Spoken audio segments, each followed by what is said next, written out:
খুব ভালো লাগছে আজকেৰ একটি মধ্যে তাদেৰ আত্মপ্ৰকাশ হবে। ধন্যবাদ আপনাদেৰ সবাইকে।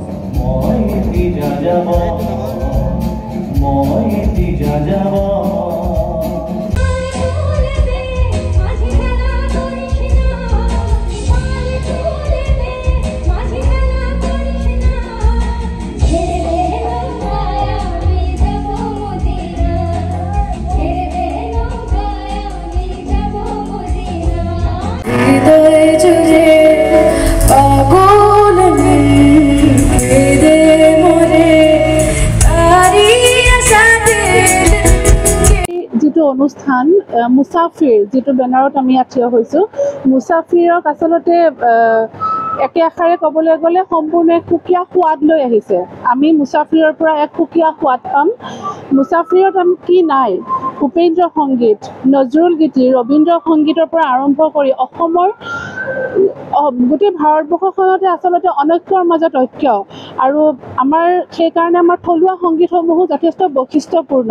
গতিকে সকলো জেগাৰ পৰা থলুৱা সুৰসমূহ তুলি আনি তেওঁলোকে যি সুন্দৰ প্ৰচেষ্টা হাতত লৈছে। আজি তেওঁলোকে কেইবাটাও থলুৱা সংগীত লগতে নজৰুল গীতি, ৰবীন্দ্ৰ সংগীতৰ পৰা আৰম্ভ কৰি আটাইখিনি গীতক সম্পূৰ্ণ নতুনভাৱে সজাইছে, এক ফিউজন কৰিছে। তেওঁলোকে পাশ্চাত্যৰ আধাৰত এক নতুন সোৱাদ অসমবাসীক দিবলৈ সাজু হৈছে।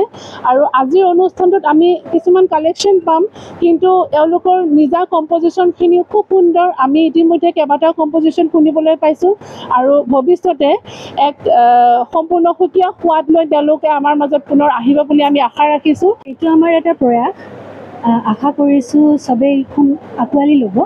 আৰু আমাৰ বিশেষকৈ আমি ফ'ক ছঙৰ ওপৰত আমি এইখন বেছি ফ'কাছ কৰিছোঁ, যেনে গোৱালপাৰীয়া লোকগীত, তাৰপিছত আপোনাৰ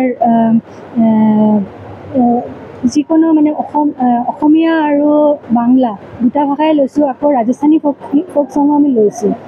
তো এটা ফিউশ্যনত আমি কৰিবলৈ চেষ্টা কৰিছোঁ। আৰু তাৰ ভিতৰত ৰবীন্দ্ৰ সংগীতৰ ফিউশ্যনো আছে, ভূপেন্দ্ৰ সংগীতৰ ফিউশ্যনো আছে, দীপেন বৰুৱাদেৱৰ গানো আছে। এইটো অলপ বলিউডৰ লগত মেচ কৰা আছে। তো আমি আশা ৰাখিছোঁ চবে আঁকোৱালি ল'ব।